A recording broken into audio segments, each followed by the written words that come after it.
Hello everybody, thanks for tuning in. Wanted to do a quick first impression of the PG32UCDM.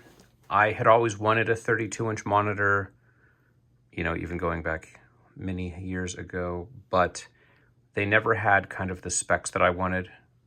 I'd always wanted 4K, but it never really had the specs I wanted. So in the middle of 2024, we have finally kind of hit the perfect spot where all the specs are finally in the right place. So you don't want 4K in a 27-inch tube. You don't want 4K at 27 inches. It's too small. Pixel density is too high. Things are hard to read. And so, yeah, finally we're in this really sweet spot where we can get 4K at 32 inches, which is the perfect size for 4K for desktop computing. And it's fast, 240 hertz. And I think the cherry on top is organic LEDs, which are my jam. I love OLED. I invested heavily in OLED starting in 2015 in the home theater, but it was $8,000 back then to get a display. So here we are in 2024, and this was only, I think, $1,200, and it's organic LED, which is, in my opinion, the best technology there is out there, and 240 hertz, and I love it. So, I mean, let's just, since the screensaver came on, I mean, let's compare this to IPS. Like, the monitor next to it is an expensive IPS display. I think that was about $700 when it came out. It was the best IPS display I could find at the time that kind of was a jack of all trades. I need it for my photography retouching, and I need it for gaming, blah, blah, blah, blah, blah, blah. But man, I'm so glad now we've arrived at a time where OLED is feasible. It's fast, 240 hertz, and it's a great resolution and a great size. So this is the PG32UCDM. I believe it's made by Asus. Asus, I think. And yeah, it's just perfect. Some people don't like the stand, but I don't use monitor stands. I mean, come on. If you have any amount of self-respect, you're using arm mounts. So your desk is free.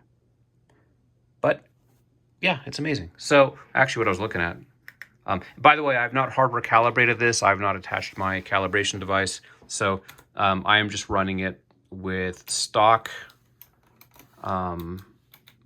sRGB mode, which is what I run in. Shit, I gotta type in my password. Hold on, people.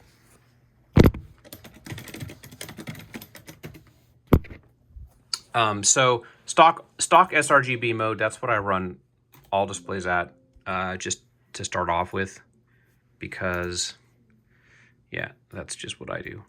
But look at this, OLED.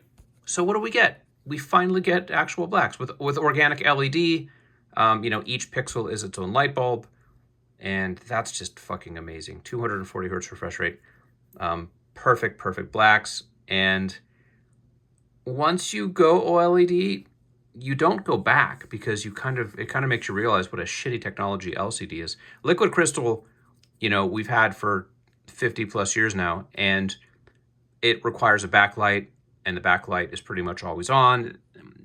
Nowadays they have a lot of backlights, thousands and thousands of backlights, and they're set up in arrays. So they can get pretty dark, but they never actually get all the way dark. It just never looks good. And you'll see in a minute, even with the best IPS panels, you still get a little bit of IPS glow. But, I mean, come on. With OLED, it's actually truly black. So, fucking A. Like, that's what you want. That's what you want. And this is a black sand beach.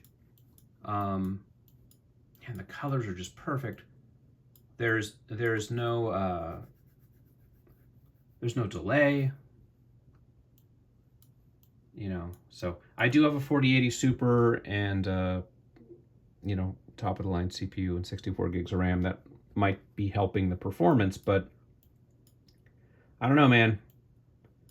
Even without calibrating it, the color reproduction is fantastic. There's no banding in any kind of gradient. I am running in 10-bit mode, but yeah. So I don't know what to say. I could just ramble on for hours about how amazing OLED is. Again, I've been into OLED for a long time.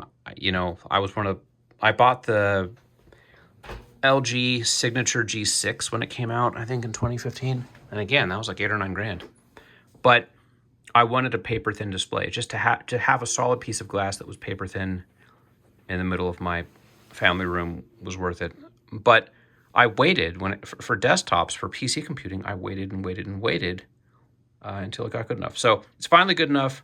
It's the right size, it's the right resolution, and it's fast enough for gaming.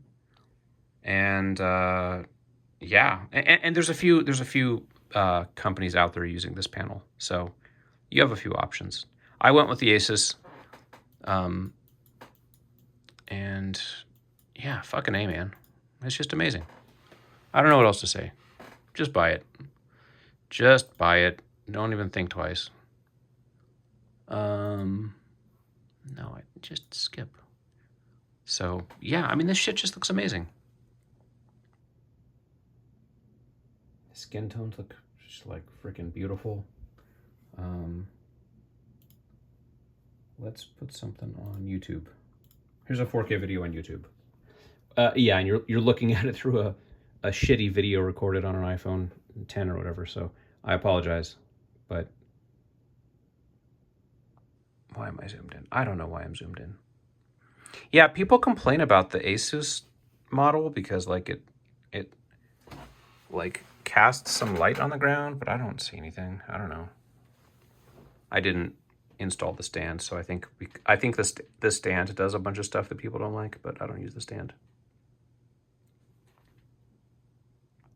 Look at the drippy colors. Anyways, LCD sucks. If you're not running OLED, what are you doing with your life, honestly? So yeah. Ooh, and if we wait 2 minutes, we'll get to see the screensaver. By the way, the exposure fluctuating is not the display. That's my shitty iPhone. My iPhone not knowing what to do with itself. But let's close the door. Came in a huge fucking box. And I mean, already, Jesus Christ, already. So I mean, LCD sucks for a lot of reasons, but you know, one of the main reasons is viewing angle. Like you can't use LCD except from one angle, and that's straight on. So like I've kind of always hated LCD, but I've just put up with it. Like, you know, for non-computing situations, it was CRT, then straight to plasma, and then from plasma to OLED. But plasma never really worked for desktop computing. You just need a lot more per pixel accuracy. But yeah, this is a top-of-the-line LCD panel, folks. This is what it looks like. There is no actual black. IPS glow. And people will tell you their IPS panel goes perfectly black, and they're full of shit. Have them put on a black image in a dark room, and you'll see IPS glow. It's funny, you know, I knew I hated it, but you never really realize how bad it is until you get it next to a good monitor. So, this is this. Sorry, you're also being forced to look at my photography. But that's that.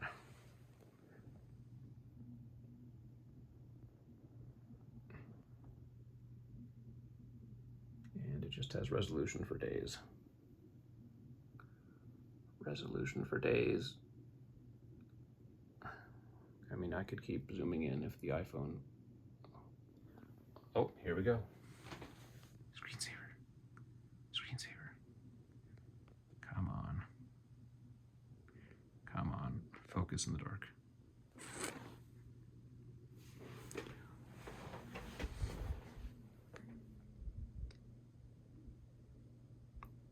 But yeah. And games look amazing too. Played a bunch of Cyberpunk and Overwatch and No Man's Sky and Star Citizen, and the gaming is perfect. It's just buttery smooth and so pretty.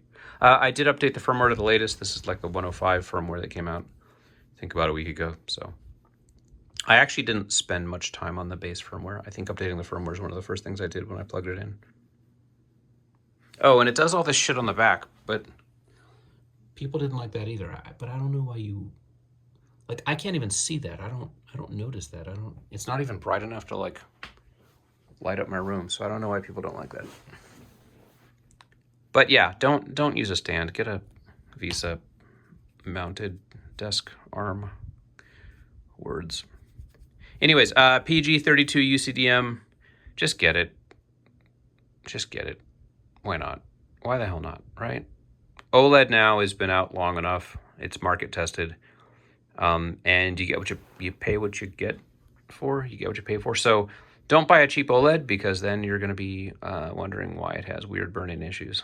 So get a good one and you'll be happy. Damn, that's cool looking. This is like one of the OG, Windows 3.1 screensavers, but I think it'll work. And that's it. And the monitor on the right is, kind of a top-of-the-line IPS panel that is attempting to show black. That's as black as it gets. So that's what we're dealing with, people.